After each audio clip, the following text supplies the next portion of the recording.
Sevgili dostlarım hepinize merhaba. Ben Başkan 35. Öncelikle hepiniz kanalıma hoş geldiniz. Evet sevgili dostlarım, bu videomuzda piyasalara hemen genel bir bakış yapalım. Arkadaşların istekleri doğrultusunda doları yorumlayalım, altın yorumlayalım, gümüş yorumlayalım, euro Türk lirasını yorumlayalım, sterlin Türk lirasını yorumlayalım ve Bitcoin tarafında da gene kripto paralardan BTC'ye, Ethereum'a sizlerle birlikte bir göz atıp genel piyasa değerlendirmesi yapalım. Evet, son zamanlarda dünya genelinde bir enerji krizi, bu enerji krizinden kaynaklanan biliyorsunuz arkadaşlar aşırı fiyatlanmalar söz konusu. Bu aşırı fiyatlanmalar neticesinde dünya genelinde enflasyonist baskı devam ediyor. Tabii bunların neticesinde, bunların yansımalarından biz de Türkiye olarak ekonomimiz maalesef ki etkilenmeye devam edecektir ilerleyen dönemlerde. Dışarıdan bağımlı bir üretimimiz olduğu sürece de dolar ihtiyacımız gün geçtikçe artmakta. Merkez Bankası rezervlerine gene baktığımız zaman arkadaşlar brüt rezervlerin dışında bir eksi 35 milyar civarında da paramızın olması bizi bu kış oldukça üşüteceğe benzemekte. Dolar TL kuruna grafiksel olarak baktığımız zaman bizler için yukarıda direnç oluşturan bölgeyi zaten önceki videolarımızda sizlerle birlikte belirlemiştik. Buradaki bizler için en önemli seviye hem de pilot bölgesi olan bölgemiz arkadaşlar 8.80'den geçen bölge. Bu 8.80 bölgesi dolar TL kurunda çok önemli bir bölge. O yüzden buradaki bu 8.80 destek bölgesini önemlilikle riayet etmeniz şart ve gözlemlemeniz de şart. Bu üçgen içerisinde özellikle günlükte şöyle baktığımız zaman arkadaşlar üçgen içerisindeki hareketler gene dolar TL kurunda önemli bir yer tutmakta. Sizlerin özellikle takipte kalması gereken bu üçgen içerisindeki hareketlerin hangi yöne evrileceği önemli olacaktı. Ne dedik? 8.80 seviyesinden geçen destek önemli. Yukarıda da en son gördüğümüz zirve bölgesi 8.96 zirvesi. Bu 8.96 zirvesi de gene dolar TL kurunda önemli bir eşik ve yukarı yönlü aşılıp üzerinde kapanışlar görmesi şart. Bu zirve gün geçtikçe bakın burada yukarıda çizdiğimiz çizgi üzerinden geçtiği için gün geçtikçe buranın kırılamaması demek. Buradaki zirvenin daha da yukarılara doğru taşması ve yukarıda kırılması gereken bölgelerin devamlı test edilmesi anlamı taşıyacaktır. Geçmiş videolarımızda 8.90 bizim için önemli bir bölgeydi ve bu 8.90 görüyorsunuz şimdi bugün itibariyle tekrardan yukarı doğru aşılmış ve bugün itibariyle artık 8.94 seviyesini bizlere göstermekte. Yani artık bugünden itibaren 8.90 üzerinde 8.94 kapanışları bizim için önemli olacak arkadaşlar. Bu seviyeler hem de yukarıdaki bu direnç seviyesinin kırılabilmesi için gerekli olan seviye. Yukarıda buradaki 8.94 dedik önemli bir artık direnç oldu. Önemli destek noktamızda alt taraftan geçen 8.80 bölgesinden geçen destek. 8.80 ve 8.96 civarında şu an için sıkışma devam ediyor. Bunun 8.80 altında kırılması demek dolar TL kurunda tekrardan bu üçgen içerisindeki hareketlerin devamı anlamını taşır. O yüzden aşağıda 8.70 ve onun altında da gene 8.54 civarlarında bir hareket dolar TL kurunda tekrardan yaşayabiliriz. Tabi bu dolar TL kuru için bir zayıflama mı yoksa alıcılar için bir alım fırsatı mı yaratır? Bu tartışılır arkadaşlar. Bana göre buradan bunun tekrar dönmesi ve aşağıdaki noktayı test etmesi ileride Fed'in faiz artışına gidecek ihtimalinin olmasından kaynaklı olarak tekrardan bir alım fırsatı yaratacaktır. Düşüncem bu şekilde. Nasıl ki şu bölge daha önceden 8.27 bölgesi bir alım bölgesiydi. Bugün itibariyle de buradaki 8.53 görülmesi halinde tekrardan bir alım fırsatı şekline dönüşür. Haftalık bazda hemen grafiğimizi tekrardan inceleyelim. Dolar TL kuruna baktığımız zaman evet bizim haftalık bazda baktığımız zaman kapanışların iyi olduğu gözükmekte ve özellikle bakın şurada çizdiğimiz direnç bölgesinin 8.80 seviyesinde yukarı yönlü kırıldığı gözlenmekte. Bu 8.80 seviyesinin önemini de zaten daha önceki videolarımdan biliyorsunuz. Sizlere anlatmıştım arkadaşlar. Bu seviyenin her üstünde kalışımız buradaki büyük çanak oluşumunu tetiklenmesi anlamı taşıyacaktır. Dolar TL kurunda Cuma günü de yayınlanacak olan TDI verileri de gene önemli. Buradaki veriler neticesinde Dolar TL kurunun bakalım tekrardan 8.80 altına gelişi, 8.75'li civarları tekrardan test edeceği yolunu bize gösterecek mi?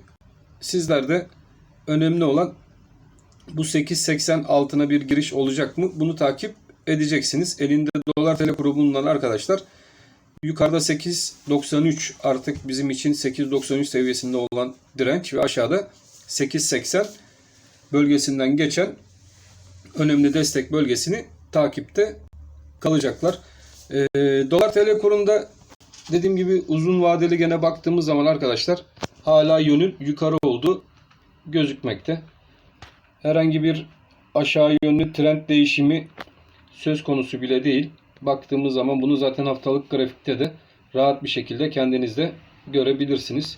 Şu şekilde bir inceleme, bir trend çizgisi aşağıdan aldığınız zaman yukarıyla birleştirdiğiniz zaman bu trend çizgisinin zaten 8.80 civarında yukarı yönlü haftalıkta kırıldığı gözüküyor. Bu kırılımın ilerleyen dönemlerde bizler için 8.93 yukarıdaki önemli direnç noktası olacaktır. 8.93 üzerinde gene bizler için takipte kalmamız gereken ara direnç noktaları 8.96, 9.06, 9.18 ve 9.30 seviyelerine doğru Dolar TL kurunu taşıması beklenebilir. Çünkü buradaki sizlerle hesaplamıştık son videomuzda.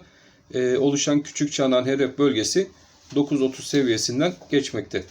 Bu da 8.80 üzerinde her kalışı Dolar TL'deki riskin hala 9 TL ve üzerine doğru gideceği yönünde algılanabilir. 8.80 altında 8.75, 8.64 ve 8.60'larda bulunan destek bölgeleri de gündeme girer arkadaşlar. Şu üçgen içerisinde bulunduğumuz alan. Ama şu an itibariyle baktığımız zaman gene haftalıkta Dolar TL kuru takipçiler için ilk etapta 8.80 desteği, onun altından geçen de 8.73 destek bölgeleri önemli olarak gözükmekte. Evet, altın tarafına hemen bakalım. Altında bizler için son gelişmeler ne şekilde?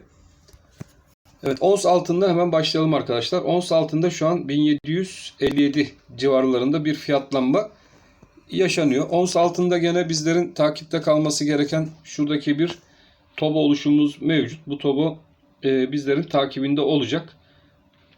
Aşağıdan bir destek bölgesi ve direnç bölgesi çizdiğimiz zaman tobonun hedefinin de yukarılardan geçen, özellikle bizler için de önemli olan bir 1768 üzerinde altının onsunun kapanışı yapmaya ihtiyacı var arkadaşlar. Bu kapanışları altının onsunda görebilirsek ilerleyen günlerde diyelim, burası günlükte çalıştığı için buradaki toboda 1768 üzerinde bir kapanış bize altının onsunda yukarı yönlü 1700, ilk etapta 1780 ve onun üzerinde 1800 dolarlar civarına doğru ileri yönlü götürecek hareketi başlatabilir. Şu an 1858, 1758, 1765-66 bantlar arasında sıkışma devam ediyor.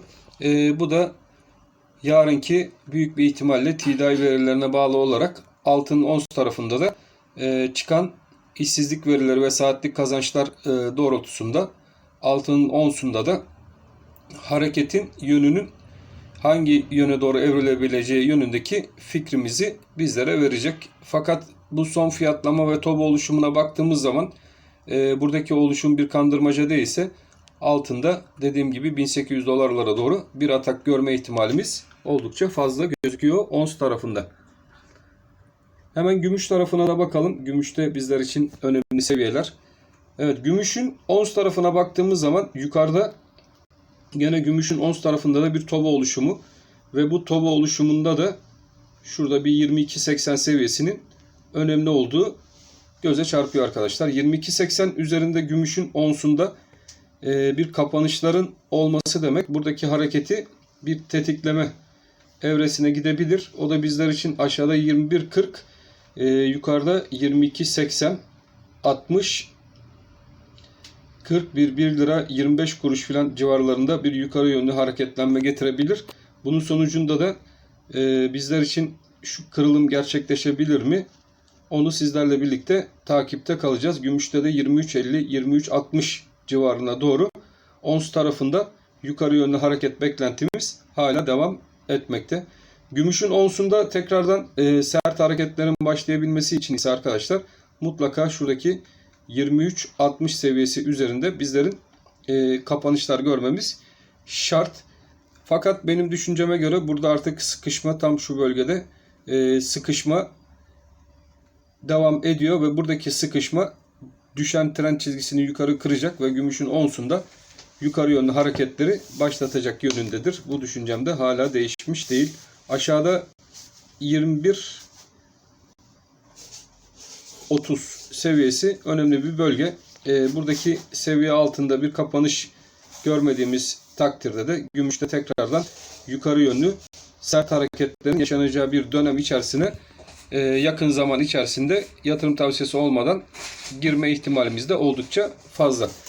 Gümüşün gram tarafına baktığımız zaman gene gümüşün gram tarafında bizlerin takip etmesi gereken 6.45 desteği. Gene bunu da ons grafiği üzerinde ben sizlere anlatmaya çalışayım. Evet, 6.45 önemli bir destek. 6.51 civarına doğru bir yükseliş zaten gram tarafında bekliyorduk. Buradaki bant aralığında şu an için 6.45-6.51 bant aralığı içerisinde sıkışmış durumda bir gümüş gram mevcut.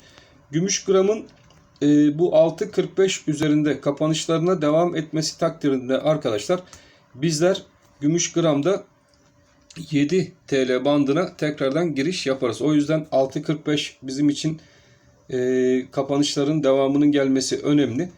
Bu 6.45 kapanışlarının devamını getirebilirsek gümüşün gram tarafında tekrardan 7 TL'lere doğru gümüşün gramında yukarı yönlü hareketlerin başlayacağını da söyleyebiliriz. Bu da gümüş gram takip eden arkadaşlar için olumlu bir durum. İlerleyen günlerde ben gümüşün gramında tekrardan 7.43 TL'lerin ekranda yanacağını da sizlere yatırım tavsiyesi olmadan bildirebilirim. Benim düşüncem, benim teknik analizime göre tekrardan bu 7.43 seviyesi yakın zamanlarda gümüşün gram tarafında ekranda yanacaktır. Hemen gram altın tarafına geçelim. Gram altında da önemli seviyelerimiz var. Bunları sizlerle birlikte takip edelim.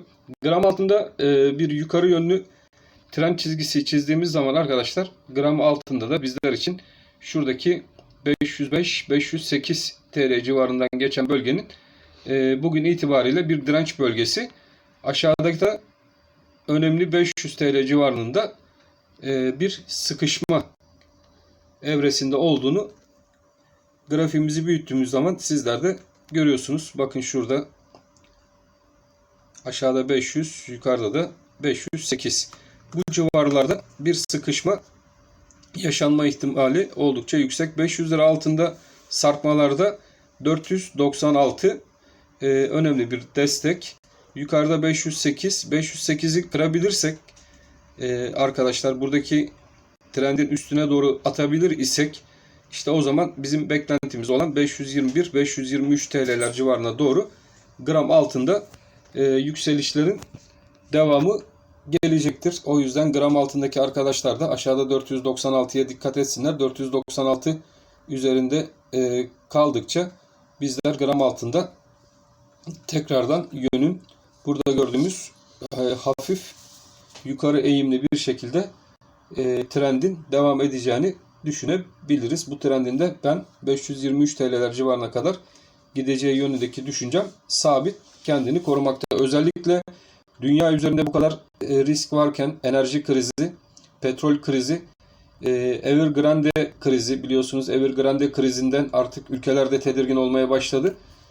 Bu krizin kendilerini de vurma ihtimalini ve yavaş yavaş da vurabileceği ihtimalini göz önünde bulundurarak onlar da artık Çin hükümetiyle bir anlaşma yönüne varma istekleri doğdu.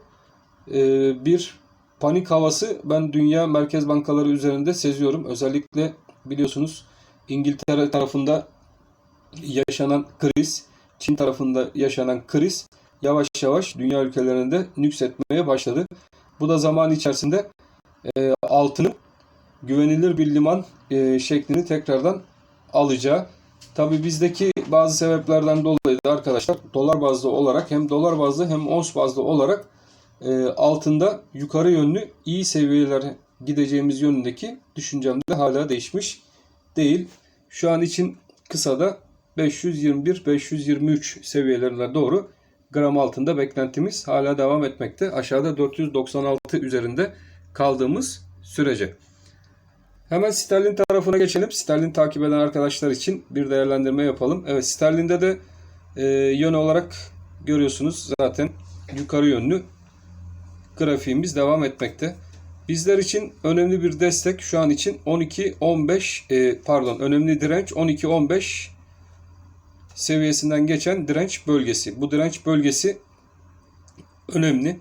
Bu direnç bölgesini kırabilir, üzerinde kapanışlar başlayabilirse arkadaşlar sterlinde de 12.30 seviyelerine doğru yukarı yönlü hareketin devam etmesi beklenebilir.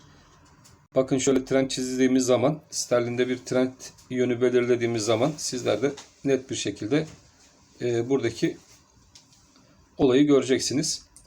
Buranın da yukarı yönlü hareketlerinde ilk etapta şu bölge önemli bir direnç bölgesi olarak gözüküyor. 12-17 seviyesi.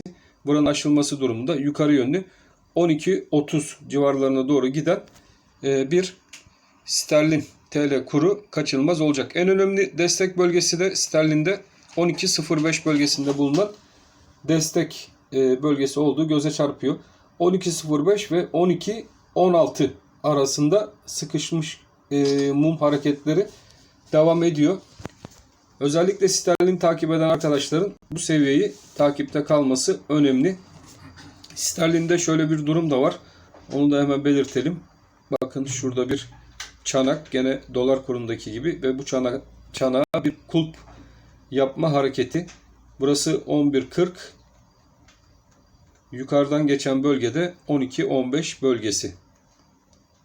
Evet, şu alan özellikle önemli sterlin takip eden arkadaşlar için. Burada bir 60-75 kuruşluk bir marş. Bu da sterlinde ilerleyen dönemlerde 12.90 13 TL civarına doğru giden uzun vadede bir sterlin karşımıza çıkabilir arkadaşlar. O yüzden sterlinde de 12-15 bölgesi çok önemli bir bölge. Bu bölgenin yukarı yönlü kırılması demek sterlinde de 13 TL'ye doğru bir hareketi başlatabilir. Şuradaki kulp hareketi de kısa vadeli baktığımız zaman buradaki kulbun hedef noktası da arkadaşlar şurada gördüğünüz 12.40 bölgesini bize göstermekte. Onun için 12.05 önemli bir destek. Bu desteği sıkı bir şekilde takip edin. Bu destek üzerinde 12.15 ve onun üzerinde daha kısa vadede 12.40 seviyesine doğru sterlin TL kurunda yukarı yönlü hareketler görme ihtimalimiz de yüksek gibi gözükmekte. Hemen Euro tarafına geçelim. Euro'da bakalım hareketler kanalın alt tarafına doğru yataya sarmış durumda. Gördüğünüz gibi. Evet, Euro'da hareketler sterline nazaran biraz daha kanalın dışına taşmış gözükmekte. Buradaki kanalı biraz daha genişletirsek, evet, şu şekilde kanal yaptığımız zaman burada da hareketin tekrardan olumlu bir seyir alabilmesi için arkadaşlar Euro'da bakın şu kapanış önemli. Mutlaka şu kapanış üzerine tekrardan Euro'nun atması lazım. Bu kapanışta nereden geçiyor? Tam olarak aldığımız zaman Euro takip eden arkadaşların 12.30 seviyesi üzerindeki kapanışları takipte kalması önemli olacak. 12.30 altında 2-3 günlük kapanış Euro'nun tekrardan geri sarması anlamı taşır. O da aşağıda 10.18 ve şuradaki EMA değeri olan 10.05 bölgesine doğru Euro'da tekrardan hareketlerin geri dönmesi anlamı taşıyabilir. Fakat şuradaki oluşum, gene burada da bir çanak oluşumu var. Bu bir reteste mi gitmek istiyor? Bu da önemli. Tabii bunun için de önemli bölge Bakalım hemen hesaplayalım. Evet, şuradan geçen 10-20 bölgesi. Evet, bu bir retest yapmak istiyor olabilir arkadaşlar. O zaman Euro'da 10-20 önemli. 10-20'yi takip edeceğiz. Bu 10-20 üzerinde kalışlar yukarıda 9.80 40 kuruş 10 lira 60 kuruş seviyesine doğru Euro'da yukarı yönlü hareketleri başlatabilir. Euro takip eden arkadaşlar için 10-20 aşağıda önemli bir destek diyebiliriz.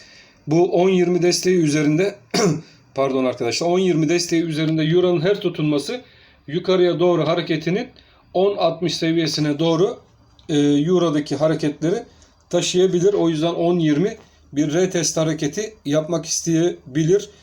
Fakat 10-20 dışında kalmaması ve buranın üzerinde tutunması demek yukarıda 10-60 hareketini Euro tarafında başlatması demek olacaktır. Euro'daki arkadaşlar için de yön yukarı gözükmekte. Evet, kripto paralardan hemen Bitcoin'e geçiş yapalım. Bitcoin'de şu an 53.800 civarlarında bir fiyatlanma. Bitcoin'de önemli bir destek bölgesi hangi bölge olabilir? Şurası olabilir arkadaşlar. Buradaki bölgede 52.337 ve şurada kırılan bölge önemli destekler. Buradaki destekte 51.000, yukarıda da bir retest yapılmak isteyecek bölgede 52.000. Yani 52.000 önemli bir destek, fakat ondan önemli bir destek aşağıda 51.000 destek bölgesi Bitcoin'de gözükmekte. Bitcoin takip eden arkadaşlar bu iki desteğe dikkat etsinler. Şuradaki oluşum da reteste edilmek istiyor olabilir. Burası da 53.400 bölgesinden geçiyor. Bu 53.400 bölgesi üzerinde Bitcoin'in tekrardan hacim kazanması durumunda arkadaşlar.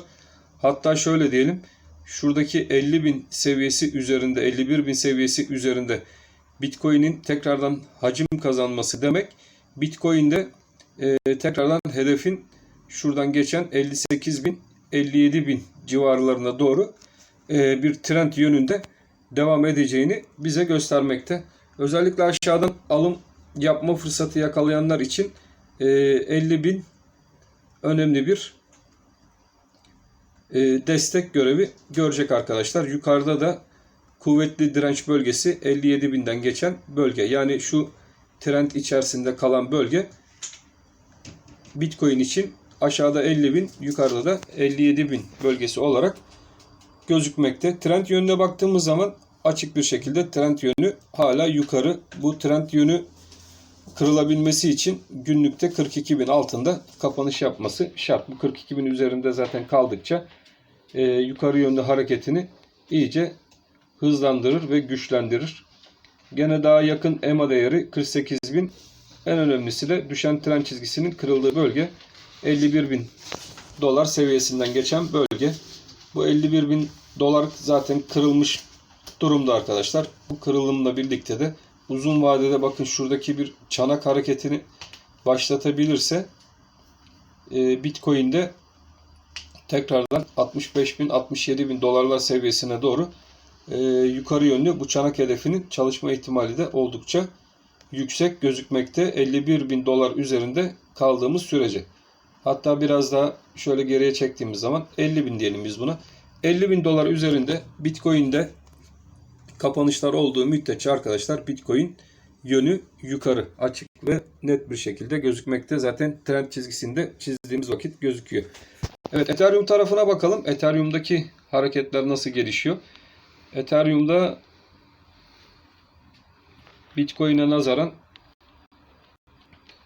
çanak oluşumu ve çanak hareketleri burada da gözükmekte. Fakat Bitcoin bir tık öne geçmiş durumda. Burada da 1750 büyük çanağın tamamlanması için gerekli olan bölge 4200 4300 bölgesi. Kısa çanakta da şöyle alırsak buradan bir çanak yapıyor olabilirse 3900 4000 desek buna arkadaşlar. Aşağıda da gene dip bölgesi 1800. Burada da 1200 2200. Evet, ilerleyen dönemlerde de arkadaşlar Ethereum'da da çok sert yukarı yönlü, özellikle uzun vadede baktığımız zaman bir 6.000 dolarlar seviyesine doğru giden Ethereum hareketi de görebiliriz. O yüzden Ethereum'daki arkadaşların da dikkatli olması gereken yerlerdeyiz. En önemli destek bölgesi şuradaki haftalıkta baktığımız zaman 3400 seviyesinden geçen EMA değeri. Bu 3400 EMA değeri üzerinde kaldığımız sürece yukarıda tekrardan 4000 dolarlar seviyesine doğru giden bir Ethereum'da izleyebiliriz. Uzun vadede buradaki çanağı bir kulp yapmak istiyor olabilir. Buradaki kulp hareketi de gerçekleşebilirse arkadaşlar uzun vadede 6000 dolarlara kadar bu Ethereum'da yukarı yönlü hareketlerde kaçınılmaz gibi gözükmekte. Evet, günlükte ve haftalıkta baktığımız zaman net bir şekilde bu hareket gözüküyor. Aylıkta da gene bakalım. Evet, aylıkta da oldukça güçlü trend hareketlerinin devam ettiği ve bu hareketlerin yukarı yönlü iğneler şeklinde, uzun iğneler şeklinde devam ettiği, fakat tabii kar satışları da geliyor. Fakat aşağıda da alıcıların da kuvvetli olduğunu görüyoruz. Bu Ethereum'da da ileriye dönük hareketlerin sert olacağı yönünde beklentim devam ediyor arkadaşlar. Özellikle de şurada günlükte bir tobo yapmaya çalışıyor. Bu tobonun şu şekilde gerçekleşmesi bu hareketlerin tekrardan 4000 dolar ve üzerine doğru Ethereum'u yukarı götüreceği gözükmekte. Evet, Ethereum, kripto paralar, Bitcoin tarafı hala olumlu. Aşağıdaki kuvvetli destekler kırılmadığı müddetçe arkadaşlar burada da yön yukarı. Bakın bu Ethereum'da da gene günlükte EMA değeri altın kesişme yapmış durumda.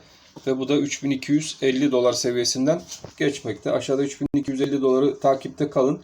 Bunun üzerinde kaldıkça Ethereum'da da yukarı yönlü 4000 dolarlara doğru hareketin devam edeceğini söyleyebiliriz. Evet sevgili dostlarım, piyasalara genel bir bakış yaptık.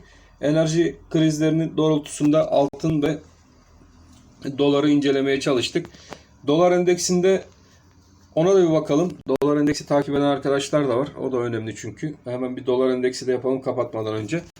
Dolar endeksinde takip ettiğimiz seviyeler, evet, noktasal olarak buraya da iğnelerini atmış ve hareket dolar endeksinde yukarıda gördüğümüz 94.50 ve aşağıda gördüğümüz şuradaki 93.80 arasında sıkışmış durumda. Bu hareketler devam edebilir mi? Evet arkadaşlar, bu hareketler devam edebilir. Özellikle de yukarıda şurada gördüğünüz hareket çok önemli olacak.